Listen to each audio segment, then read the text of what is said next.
All right, appreciate y'all being here. Huge win.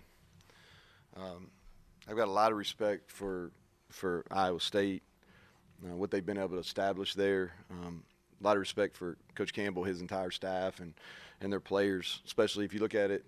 I think 16 senior start, and those guys have really been through it and really have taken that program for one that was losing, and they've taken it all the way to the Big 12 championship on the brink of making a playoff. And we've tried to emulate a lot of what they do here, all right? And, they, to me, when you turn on the film, they strain. They're really, really physical across both fronts. And their attention to detail. They're a disciplined program.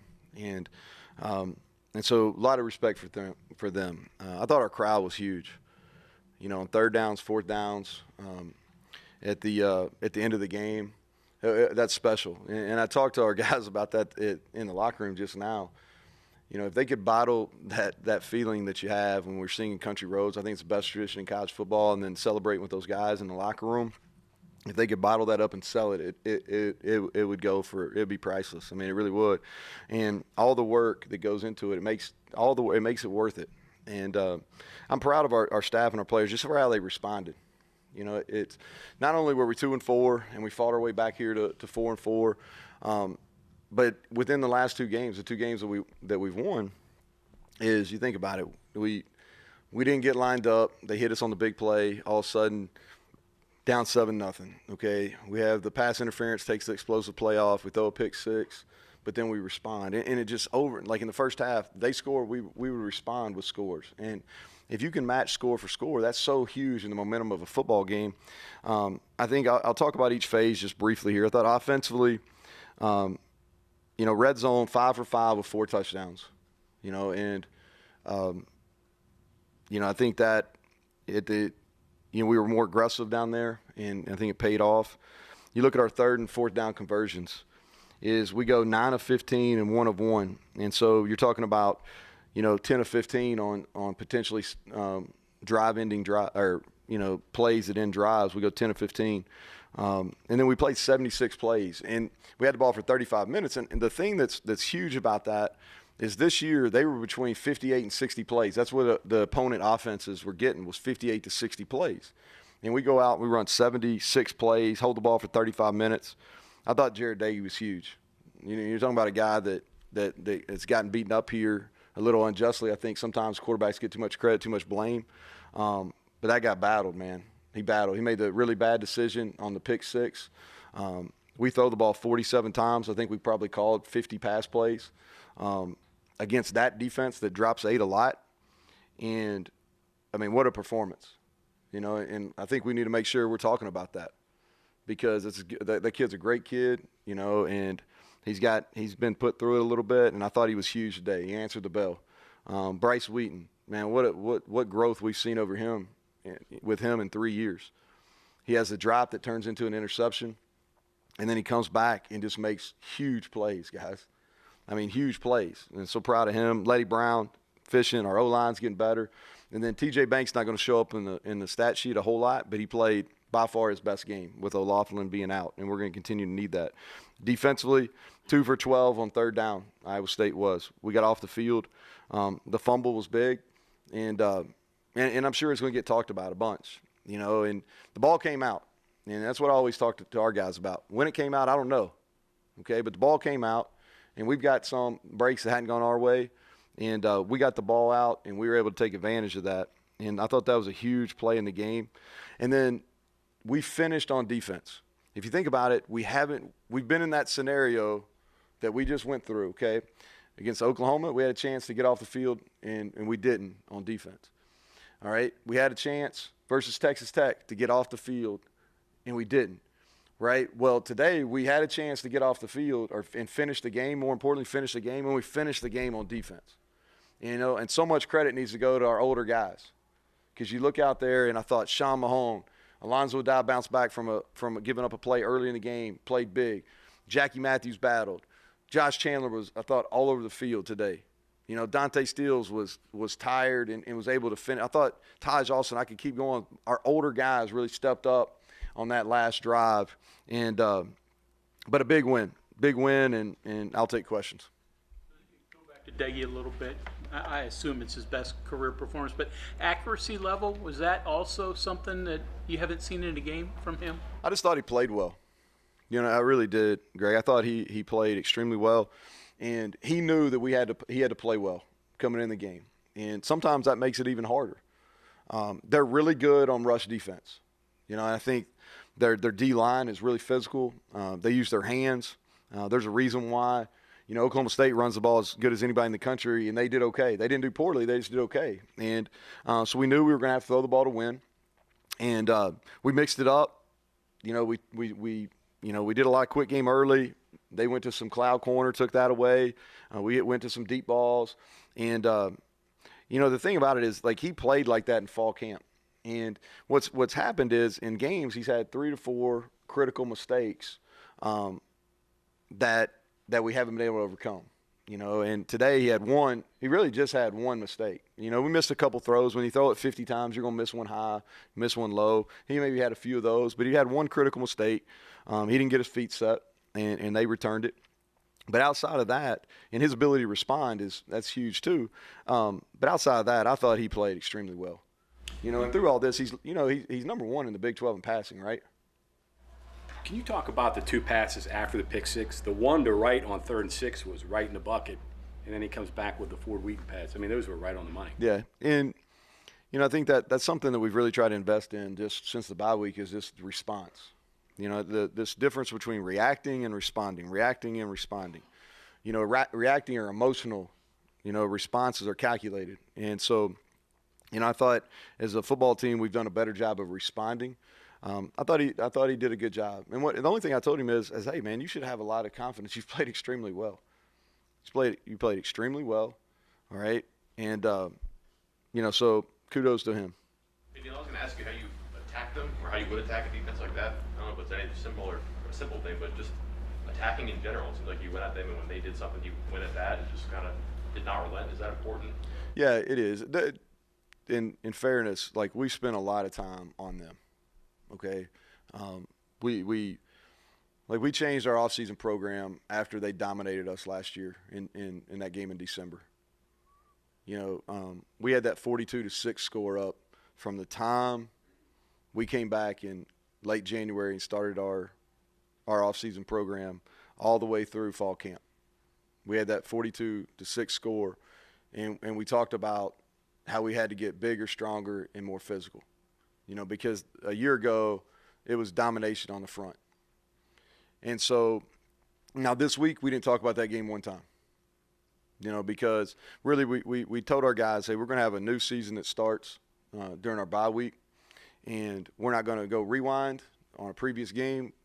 We're not going to flash forward. All we're going to do is we're going to stay in the moment and concentrate on being 1-0, which I know is cliche, but I think we got to do this with this group. And so, but we really concentrate on the offseason, and we spent a lot of time on offense and defense putting together a plan. And we tweaked them a little bit this week. And they're really difficult. If you look at them defensively, they've been doing what the scheme that they've been utilizing, they've done it now for 4 years. And I think if I can do a good job of explaining this, when you've been in a system, you got to have answers. Right, so when you're getting attacked, and Haycock's got answers within that system, and so what we try to do is try to anticipate the counters, and he got us some, he really did. He got us some, and we were able to hit some plays. And here's the thing: it comes down to guys making plays, and our guys made plays. We made throws. Letty broke tackles. Bryce Wheaton went up and made plays. You know what I mean? But this is one that we circled and we've really been preparing for. Were you just a mindset of once you see Bryce going up and making all those catches, just keep throwing it up to him and let him go get it, even if it's a double coverage like he was in the end zone on the one touchdown? Yeah, well, I think that he was really running away from him, so that's why Daggy threw it. They had 2 guys. One of them was coming we ran it off of play action, and they sucked up and they were kind of running back. But he would just happen to be in the progression. But once he started making plays, then we wanted to feature him without a doubt. And it's harder. It's easier to attack them on the perimeter than it is in the middle. You got 109 from Letty. Saw a little pistol today, some different formations. Was that just we used that? We used it last week too, but trying to hide him. You know, I mean, trying to hide. You know, teams early in the year were really hurting us with some line movements, playing it to the back. He likes it because it gets him downhill, and so we did some of that. And kudos, like I said, I thought Letty, we got him 22 touches. I think he had 5 catches. We probably got him more carries than we really anticipated coming in the game, honestly. Thought Tony Mathis had a couple really good runs as well. But we knew, and I thought he did a good job holding his composure because we knew it was going to be tough sledding running the football some. And what I talked about with our team, and I was going on the assumption that we were going to get 60 plays, right? So we exceeded expectations. What I kept talking about was, hey, we'll get 60 plays. If we can throw it for 300 or more and we can rush it for 100 or more, I feel good about it. And we were able to do even better than that. Neal, following up on your having answers and anticipating answers, do you have a few plays that you've run to try to evoke what you think you might see and then saying, hey, here's our counter to that we're going to try to hit them with the next time? Yeah, absolutely. And the thing that we really tried, if you look statistically, they've been lights out in the second half. You know, they've been completely lights out in the second half. And I think there's a multitude of reasons why they've been really good in the second half. But that's something that we really studied, and we said, guys, we got to have a kind of a different plan once we get into the second half. We were really going to use Garrett some more in the second half, and we just didn't get to it. We were having to huddle a little bit for some things that they do, just to hide some plays and how we get plays in. But that was the plan. We were going in and we were going to be different in the second half. On the fumble, did you get an explanation on why they blew it dead? No, I didn't ask, to be honest with you. Like, Could have been a touchdown the other way. Yeah, I didn't get into it. I was trying to get our guys calmed down. You know, when those things happen, when you don't know exactly, you got to make sure your defense is in a huddle and your offense is in a huddle, and then you try to get them out, you know, because so I didn't ask for a whole lot of explanations. I want to know if we had the ball. You know, I'm sure it went to the rock, and they were trying to make a call on it. Here's the thing. Like, I lost it on the PI call that they called him Bryce. But this game is so hard to officiate. You know what I mean? And you think about this. I don't know how many plays there is in this game. But there's a lot of plays. How many of them were bang, bang today? You know, and I'm sure they weren't happy with some. We weren't happy with some. But at the end of the day, it's a really hard game to officiate. I think our league does as good a job as anybody in the country with it. In particular, you talked about the difference along the line of scrimmages last year against this team. No sacks with 50 pass goals. You go for over 100 yards, and your defensive line did a pretty good job too. I mean, can you just talk about the difference there and how big that was. I think it starts with our strength staff. I really do. You know, we didn't play as well up front early in the year as we thought we would. You know, it's been a process to change that offensive line room. And not that we haven't had some good players here, we have, but we just haven't had the depth and we've lacked strength at the point of attack. And a lot of that's because we're playing youth. And we're probably a year away from a depth standpoint getting to where we want to be. But we went from probably one of the first 2.5 years here, that was one of the weakest groups or one of the worst performing groups when it came to our off-season program in the winter and the summer. And that completely flipped. And the reason it flipped is because of guys like Zach Frazier. He's setting the standard. Doug Nestor came in. He was all in. You know what I mean? Like James Gamitter, the switch turned on how he prepared. And so that went where and it really starts with Zach Frazier. He completely flipped the mentality of that offensive line. And then what happens is the O-line and the D-line always work out together.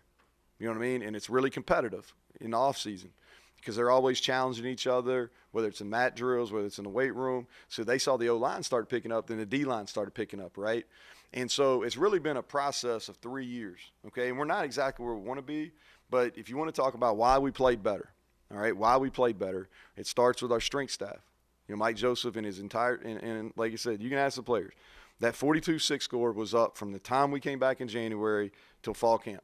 And it was emphasized, like, for us to compete in this league against the elite teams, which they are, that we were going to have to be stronger and we were going to have to be more physical. And so Mike and his staff get a ton of credit for that.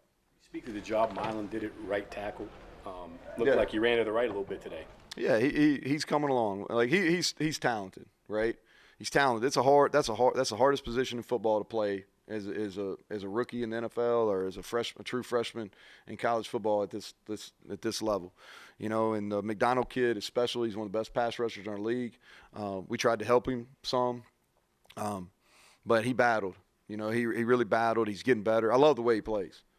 He plays with a motor, you know, and that's every day. That's not on game day. That's every single day he practices with a really high motor.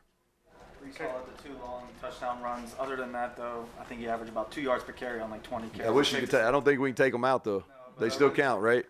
Safe to say you'll take that from the defense, though, aside from the other 2. Yeah, we wish we didn't have the 2 explosives either.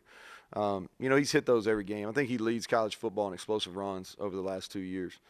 He really kind of hides. He gets back there, and you know, the first one we didn't line up right. I wouldn't have scored, but I got a good gain on that one, right? But the second one was special. It was a special run, you know. And Purdy was a magician too. I mean, we couldn't tackle him. You know, I don't know. I'm sure his yardage didn't show because we had some sacks, but he did a really good job. He uses that pump fake better than anybody. But if you take the explosive plays out, which you can't, but I thought we were really efficient stopping the run. When we got them off the field, it's because we were good on first down. You know what I mean? Because it got them into 3rd and long. And that was really our game plan going in. If we could be great on first down, we knew they were going to be able to convert some 3rd and shorts. But if we could be great on first down, get them in the 3rd and longs, then we felt good about it. All right, thank y'all.